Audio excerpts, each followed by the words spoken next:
Hey, what's up, everyone? I am here with, I don't really want to call it a knife review because it's not like I'm really putting this thing through its paces or anything. Not doing any cool tactical stuff or any bushcraft stuff or any camping stuff. I'm just a guy using a knife. But I did want to share it with you because I think it's very cool. This is the Boker Kalashnikov XL. Now, a lot of you are probably familiar with the Boker Kalashnikovs. Really cool, inexpensive automatic knife. This is basically its big brother. As you can tell in hand, it's a pretty beefy knife.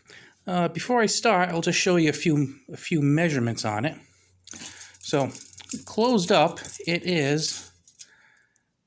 So the handle is almost 6 inches, just a bit shy, like maybe 5 7/8 or so. Now, as far as fully opened, we'll check out the action on that also. Check out the action and get a full measurement. It is about 10 1/4 inches. So it's a pretty big knife, and I think the blade's 4.5. Yeah, just a little over 4.5 inches. So it's a pretty beefy blade. Has an aluminum handle. Has a little bit of texturing in it. Not a bad handle. I'd call it a little bit better than average. I don't like anything that's even plastic or remotely plastic or kind of fake wood. G10 I can take or leave. I actually do like aluminum handles, so I like the material of it, and the grip on it's pretty good. Plus, I mean, it's hard not to be kind of grippy. I mean, not that I've used it in inclement weather where it's like raining or anything like that or muddy. Because it's a larger knife, I can't carry this concealed in my state because it's run by a bunch of socialists who like to disarm the people, so I can't carry anything with more than a 3-inch blade. As you'll see in the back, it has a deep carry pocket clip, and the pocket clips don't look like anything special. Also, there's no backspacer; they're totally open. They don't look like anything special, but boy, do they clip! I have the same clip on my stubby. The Stubby Strike, I believe it's called. And let me tell you something, that thing clips. It's not coming out unless you really want it to. But enough about that. You may have noticed that the blade was a little, I don't want to say slow coming out, because it's not a slow blade. Yeah, let's try that. But if you can see the action just a little bit, it's not as snappy as, like, say, some Protex or anything. Personally, I'm totally fine with it. But this is a beefy blade. Now, they have a few different blade styles. This one, I really like the Bowie blade. And as you can tell, it's pretty thick. Like, it's a beefy piece of steel, and this is D2 steel, which is pretty cool. Let's see, serial numbered up there, and I believe it says it on the back. Yeah, right there, right above the handle, it says it is D2 steel. So, this, the action on it is definitely pretty decent. I mean, I have no complaints about it, but, you got to figure it's moving a pretty big chunk of steel. I mean, this isn't something that's moving a thin 3 or 3.5 inch blade. So that's all fine with me. Also, like I said, nice full grip. I have, pretty decent sized hands, and you got something hanging out there. Got a little hanging out the back. I have your lanyard loop there. Like I said before, no backspacer. And I like that we have the jimping right where I want it, and even a little bit to choke up on the blade if you're cutting.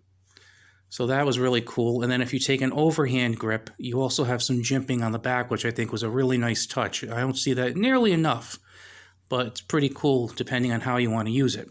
Now, and just so you can tell, right there, it's a focus. Automat Kalashnikov 74, and this again by Boker. To me, the best value in automatic knives. Now, I've had this for about maybe 6 or 7 weeks. It was a birthday gift from my wife. I've been using it almost every day, I would say, and I'm just kind of doing regular household tasks, mail, boxes, chopping up cardboard, and other sundry things in the house. I've used it a fair amount. The steel is still good. It still has a nice sharp edge, which you would expect from D2 steel. It's a pretty decent quality steel. No complaints here.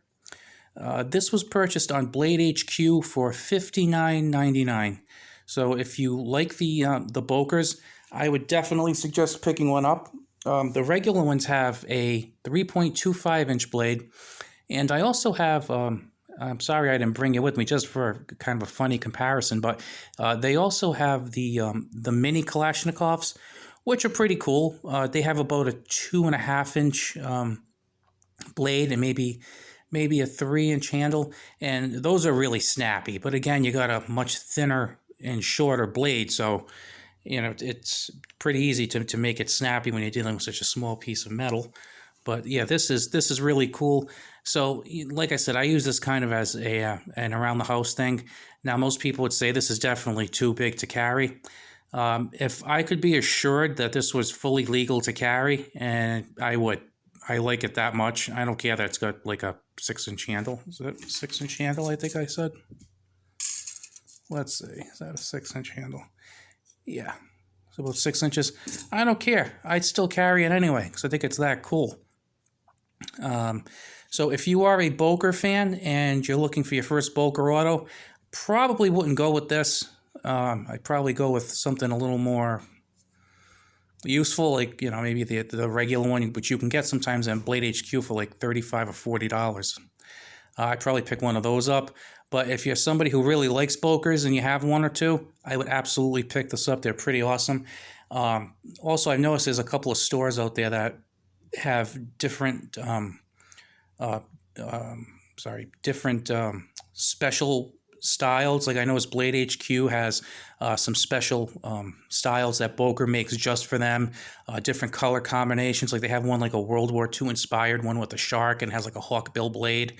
And then I noticed there's another site, I think it's called bladeops.com if I'm not mistaken, and they have some pretty cool ones there. They have like recurve blades and different blade colorations and stuff. So if you're really into these, I mean, you can kind of have like a sub-knife collection just with the Boker automatics. So also some cool OTFs are out from Boker. You might want to check those out. But I will be back because I have a few other knives that I wanted to show you guys, give a little bit of a review on.